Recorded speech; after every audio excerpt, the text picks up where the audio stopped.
Bonjour et bienvenue dans le 3e épisode des podcasts de Bordeaux INP. Ce mois-ci, nous avons rencontré Émile Collignon, élève ingénieur à l'ENSAR Math-Méca et vice-président élève ingénieur pour Bordeaux INP. Nous avons échangé avec lui sur son rôle de VPEI, son implication et l'impact que ça a pu avoir sur son parcours. À cette occasion, il nous explique également le rôle des élèves élus et revient sur les projets qui l'ont marqué. Bonne écoute! Bonjour Émile, merci d'avoir accepté cette interview. Aujourd'hui, on se rencontre pour parler du rôle du VPEI, qui est ta position actuellement. Est-ce que tu peux d'abord te présenter rapidement ? Bonjour à tous, donc moi je suis Émile Collignon, je suis élève en 3e année à l'ENSAR Math-Méca en mathématiques et mécanique. Voilà. D'accord, et donc tu es VPEI. Ouais, c'est ça. Est-ce qu'on peut détailler l'abréviation ? Après, on pourra continuer d'utiliser VPEI pendant l'interview, mais au moins pour expliquer ce que c'est. Alors effectivement, je suis VPEI, donc VPEI c'est le vice-président des élèves ingénieurs, et je sais que dans d'autres établissements, ça s'appelle aussi le vice-président étudiant, voilà, ou VPE. Et est-ce que tu peux nous expliquer un peu ton rôle ? Alors mon rôle, moi je suis en fait tout d'abord élu étudiant au sein du conseil des études. Voilà, et je suis en fait l'interlocuteur privilégié pour les personnes de l'administration et plus particulièrement auprès du vice-président en charge de la formation avec qui on a des contacts réguliers et voilà, et je représente donc tous les élèves de Bordeaux INP au sein des différents conseils avec mes confrères, collègues élèves élus, ouais, c'est ça, mes collègues élèves élus. D'accord. Comment tu t'es retrouvé VPEI, en fait ? Comment ça s'est passé ? Comment ça s'est déroulé ? Est-ce que tu as été élu ? Alors, tout d'abord, en fait, j'ai d'abord été élu étudiant. Donc, en première année, j'étais assez investi, en fait, au sein de l'associatif de mon école. Et donc, j'ai monté la liste, donc avec mes autres partenaires, donc 8 titulaires et 8 suppléants. Et nous avons été élus. Et par la suite, ensuite, un membre de cette liste titulaire doit se présenter en tant que VPEI. Traditionnellement, c'est souvent la personne qui a monté la liste qui se présente au poste de VPEI. Et ensuite, le VPEI, donc il peut y en avoir plusieurs, bien entendu, au sein de la liste. Mais ensuite, ce VPEI est choisi par le conseil des études. Donc, il doit présenter une profession de foi et présenter donc sa candidature au sein du conseil des études. Et c'est un poste réservé aux étudiants. Tu parlais que tu avais été élève élu avant, enfin tu l'es toujours actuellement, ouais, si je ne me trompe pas. Est-ce que tu peux nous expliquer un peu en quoi consiste le rôle d'un élève élu et pourquoi ça t'a intéressé ? Alors, tout d'abord, un élève élu, en fait, donc il siège soit au conseil d'administration de Bordeaux INP, soit au conseil des études de Bordeaux INP. Est-ce que c'est possible de faire d'expliquer un petit peu la distinction entre conseil d'administration et conseil des études ? Ça peut être un peu flou. Bien sûr.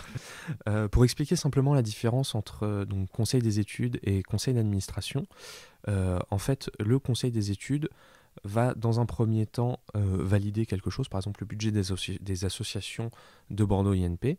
Ils vont monter un dossier, le présenter, et ce budget va être validé par le conseil des études.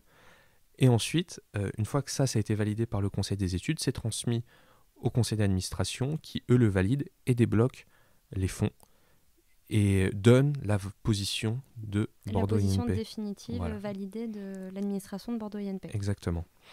D'accord. Et sur le rôle des élèves élus dans tout ça ?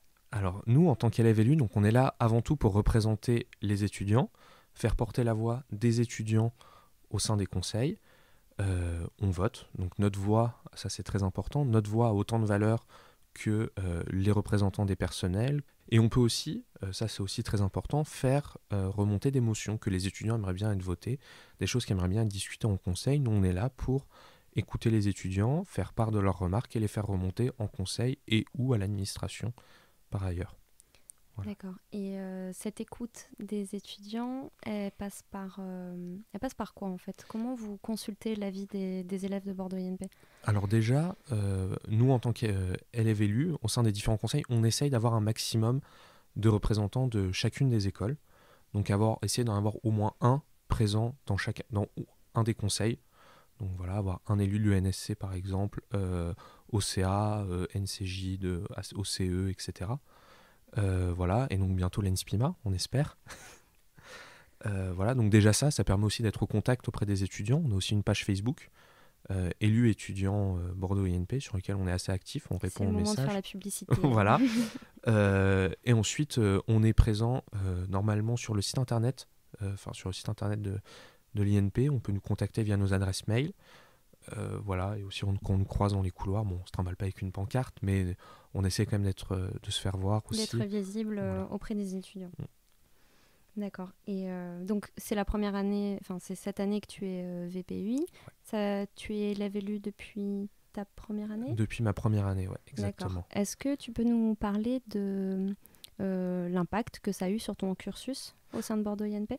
Alors, au sein de mon cursus, ça m'a surtout permis en fait de développer une certaine aisance à l'oral, de pouvoir parler devant un groupe de personnes. Ça peut être un peu intimidant quand on se retrouve élève en première année ou même en deuxième année, de se retrouver devant soit son enseignant qui est aussi élu, ou d'autres enseignants, des directeurs d'école, des représentants du monde des entreprises, de pouvoir leur parler d'égal à égal.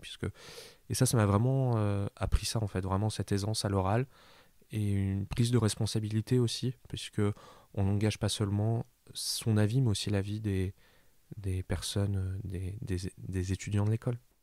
Est-ce que tu peux nous parler des projets qui ont marqué ta vie d'élève élu pendant ces dernières années ?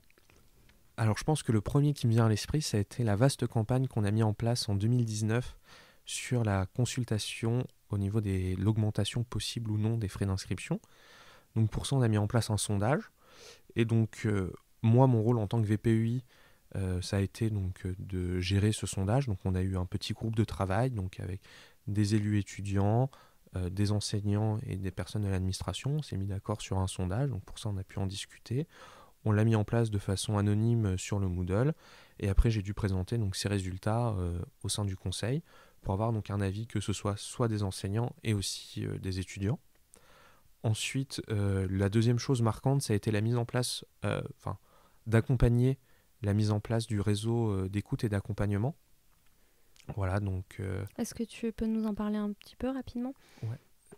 Donc c'est un projet qui a été lancé et mis en place par Nathalie Bonneton. Qui est enseignante. Qui est enseignante, voilà. Donc c'est un réseau d'écoute pour les élèves en difficulté de toutes les façons possibles. Voilà. Et donc elle est venue me voir pour qu'on puisse en discuter, qu'on puisse mettre en place des outils de communication les plus adaptés pour les étudiants, pour me parler aussi de moi, mon avis en tant que... Elle t'a pris un peu comme consultant pour savoir quel était le meilleur moyen pour toucher les étudiants sur ce sujet-là ? Ouais, c'est ça exactement. Voilà, on a parlé de ça, donc on a fait différentes choses ensemble.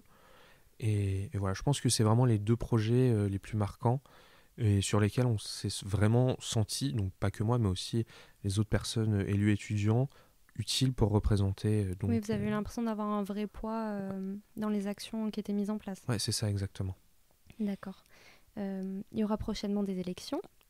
Est-ce que tu aurais un mot pour, d'abord dans un premier temps, pour les étudiants qui seraient potentiellement intéressés pour être élèves élus ? Oui, bien sûr. Si vous avez envie de vous impliquer dans la vie active de votre établissement, de représenter vos camarades au sein des conseils et d'avoir une importance au sein des décisions, de ne pas être passif mais d'être actif au sein des décisions prises par l'établissement, je pense que c'est vraiment le bon moyen pour faire entendre votre voix et aussi représenter vos camarades. Et est-ce que tu as un mot pour ceux qui iront voter ? Ou en tout cas pour peut-être les inciter à voter ? Donc pour les personnes qui hésitent à voter, c'est très important pour les personnes qui se présentent pour leur donner de la légitimité, pour éviter d'arriver en conseil et se dire bah voilà, j'ai été élu par 20 personnes, on n'est pas très représentatif, alors que si on arrive avec plus de personnes qui ont voté pour nous, plus de points, on est beaucoup plus légitime à tous vous représenter et ça nous permet donc d'assurer cette légitimité-là. Oui, puis ça vous conforte peut-être aussi dans votre décision de vouloir représenter vos camarades, effectivement. Si c'est eux qui vous ont élu directement. D'accord. Merci pour ton temps, Émile. Merci de m'avoir invité, c'était un plaisir. Les podcasts de Bordeaux INP sont maintenant disponibles sur Spotify et SoundCloud. Vous les trouverez en tapant Bordeaux INP dans la barre de recherche. Merci pour votre écoute et à bientôt.